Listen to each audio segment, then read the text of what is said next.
അതീവ സങ്കടകരമായ ഒരു വാർത്തയാണ് ഇപ്പോൾ VSന്റെ അഭിയോഗ വാർത്ത ഉണ്ടാക്കുന്നത്. നമ്മുടെയൊക്കെ കാലഘട്ടത്തിൽ ജീവിച്ച ശക്തനായ കമ്മ്യൂണിസ്റ്റ് നേതാവായിരുന്നല്ലോ അദ്ദേഹം. വളരെ താഴെത്തട്ടിൽ നിന്നും പ്രവർത്തനം തുടങ്ങി പാർട്ടിയുടെ ഉന്നത സ്ഥാനങ്ങളിലെത്തി.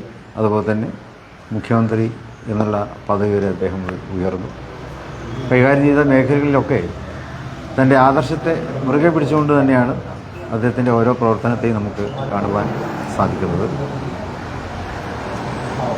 നേരത്തെ പ്രതിപക്ഷ നേതാവ് എന്നുള്ള നിലക്കും അദ്ദേഹത്തിൻ്റെ പിന്നെ പ്രവർത്തനങ്ങളൊക്കെ നമ്മൾ കണ്ടതാണ്. അതിനുശേഷം കേരളത്തിൻ്റെ മുഖ്യമന്ത്രിയായി. ആ സന്ദർഭങ്ങളിലൊക്കെ തന്നെ സാധാരണക്കാരോട് വളരെ ചേർന്ന് നിന്ന രീതിയിലുള്ള ഒരു പ്രവർത്തനങ്ങളായിരുന്നു അദ്ദേഹത്തിൽ നിന്ന് നമുക്ക് കാണുവാൻ കഴിഞ്ഞത്. രാഷ്ട്രീയമായി നമുക്ക് എതിർപ്പുണ്ടായിരിക്കാം, പക്ഷേ അതേ അവസരത്തിൽ ഒരു കമ്മ്യൂണിസ്റ്റുകാരൻ എന്ന നിലക്ക് അദ്ദേഹം ഏറെ ആദരങ്ങൾ നേടിയെടുത്ത ഒരു വ്യക്തിത്വമായിരുന്നു. ഇന്നത്തെ കാലഘട്ടത്തിൽ നമുക്ക് പരിചിതമല്ലാത്ത ഒരു കമ്മ്യൂണിസ്റ്റുകാരൻ എന്ന രീതിയിൽ തന്നെയാണ് അദ്ദേഹത്തെ നമുക്ക് വിലയിരുത്തുവാൻ സാധിക്കുന്നത്. ഏതായാലും അദ്ദേഹത്തിൻ്റെ വിയോഗം കേരള രാഷ്ട്രീയത്തിന് വലിയ നഷ്ടമാണ്. അവരുടെ പാർട്ടിക്കും അതുപോലെ തന്നെ അദ്ദേഹത്തിൻ്റെ അനുയായികൾക്കുമൊക്കെ ഉണ്ടായ ആ വേദനയിൽ ഞങ്ങളും പങ്കുചേരുന്നു, ആദരാഞ്ജലികൾ അർപ്പിക്കുന്നു. പാലക്കാട് കുടുംബവുമായിട്ടുള്ള പാണക്കാട് തങ്ങൾ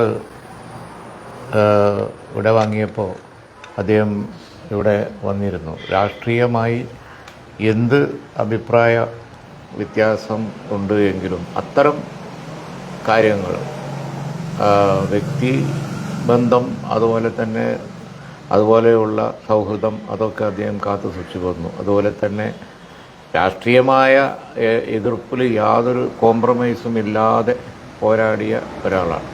അതാണ് അദ്ദേഹം തങ്ങൾ ഇവിടെ വാങ്ങിയപ്പോൾ അവിടെ എത്തി ആദരാഞ്ജലി അർപ്പിക്കാൻ സമയം കണ്ടു, പാണക്കാട്ട് വന്നു. അതേപോലെ ഉള്ള ഒരുപാട് കാര്യങ്ങളുണ്ട്. പക്ഷേ ഇവിടെ തങ്ങൾ പറഞ്ഞതുപോലെ തൻ്റേതായ രീതിയിൽ അദ്ദേഹത്തിൻ്റേതായ ഒരു ശൈലി ഉണ്ടായിരുന്നു. പ്രസംഗത്തിൽ, പ്രവർത്തനത്തിൽ, അതുപോലെ തന്നെ ശത്രുക്കളെ, രാഷ്ട്രീയ എതിരാളികളെ നേരിടുന്ന കാര്യത്തിൽ ഒക്കെ അദ്ദേഹത്തിൻ്റേതായ ഒരു ശൈലി ഉണ്ടായിരുന്നു. നിയമസഭയിലായാലും പുറത്തായാലും അതുപോലെ തന്നെ മറ്റുരങ്ങളിലായാലും ഒക്കെ അത് അദ്ദേഹത്തിന് സ്വന്തമായിരുന്നു. ആ ശൈലി അദ്ദേഹത്തിൻ്റെ അനുയായികളെ സംബന്ധിച്ചിടത്തോളം വലിയ ഹരമായിരുന്നു. അദ്ദേഹത്തിൻ്റെ ഒരു വലിയ അനുയായികളുടെ അദ്ദേഹത്തോടുള്ള ഒരു വീരാരാധന, അതൊക്കെ വളരെ വലുതായിരുന്നു. ഏറ്റവും വ്യത്യസ്തനായ ഒരു കമ്മ്യൂണിസ്റ്റ് നേതാവ്. ഈ പ്രാഥമിക കാലത്ത്, അതായത് ആദ്യകാലത്ത് ഒരു തൊഴിലാളിയായി വർക്ക് ചെയ്യുമ്പോൾ ഉണ്ടായിരുന്ന ആ കമ്മ്യൂണിസ്റ്റ് ആശയാദർശങ്ങൾ അതേപടി മുഖ്യമന്ത്രിയായിട്ട് വരെ ഒരേപോലെ കാത്തു സൂക്ഷിച്ചു പോകുന്ന, വളരെ ആ കാര്യത്തിൽ ആദർശനിഷ്ഠ പുലർത്തിയ ഒരാൾ എന്നുള്ള നിലക്കാണ് അദ്ദേഹം അറിയപ്പെടുന്നത്. ഇവിടെ തങ്ങൾ സൂചിപ്പിച്ചതുപോലെ രാഷ്ട്രീയമായി നമുക്കൊരു കാലത്തും യോജിപ്പില്ലാത്ത ഒരു ഫൈറ്റ് അങ്ങോട്ടും ഇങ്ങോട്ടും ഒക്കെ ഞങ്ങൾ നടത്തിയതാണ്. പക്ഷേ ആ സൗഹൃദമൊക്കെ, പൊളിറ്റിക്കൽ ലീഡേഴ്സ് തമ്മിലുള്ള സൗഹൃദമൊക്കെ കാത്തു സൂക്ഷിച്ചുകൊണ്ട് തന്നെ പ്രവർത്തിച്ചിട്ടുണ്ട്. മാത്രമല്ല അദ്ദേഹം മുഖ്യമന്ത്രിയായപ്പോഴും പ്രതിപക്ഷ നേതാവായപ്പോഴും ഒക്കെ തൊഴിലാളികൾക്ക് വേണ്ടിയും സാധാരണക്കാർക്ക് വേണ്ടിയും ഒരുപാട് കാര്യങ്ങൾ ചെയ്തിട്ടുണ്ട് എന്നുള്ളത് വസ്തുതയാണ്. ആ നിലയിലൊക്കെ നോക്കുമ്പോൾ അദ്ദേഹത്തിൻ്റെ വേർപാട് തീർച്ചയായിട്ടും സംസ്ഥാനത്തിന് ഒരു നഷ്ടമാണ്, പൊതുജീവിതത്തിന് ഒരു നഷ്ടമാണ്. അദ്ദേഹത്തിൻ്റെ അനുയായികളോടും കുടുംബത്തോടും, ബഹുമാനപ്പെട്ട തങ്ങളും ആശുപത്രിയിൽ പോയി കണ്ടിരുന്നു, അതേപോലെ തന്നെ ഞങ്ങളൊക്കെ പോയിരുന്നു.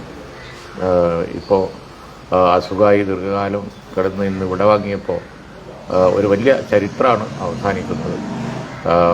മറ്റന്നാൾ ആലപ്പുഴയിൽ നടക്കുന്ന അവസാന ചടങ്ങുകളിൽ പങ്കെടുക്കണം എന്നാണ് ഞങ്ങൾ കൂടിയാലോചിച്ചപ്പോൾ തോന്നിയത്.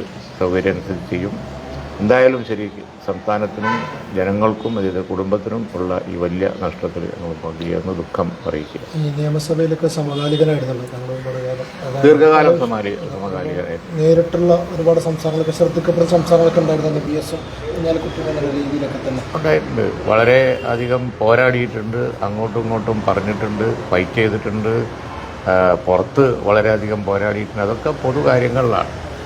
എന്നാൽ അതിനപ്പുറം ഞാൻ ഇഫ്താറൊക്കെ വെച്ച സമയത്ത് അതിന് വധുരം ചെയ്തിട്ടുണ്ട്.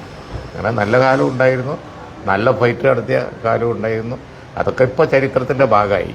പക്ഷെ അദ്ദേഹം എന്ന വ്യക്തി തീർച്ചയായും തൊഴിലാളികൾക്ക് വേണ്ടി പോരാടി തൻ്റെ ജീവിതം അർപ്പിച്ച ഒരാൾ തന്നെയാണ്. ആ കാര്യത്തിൽ സംശയമില്ല.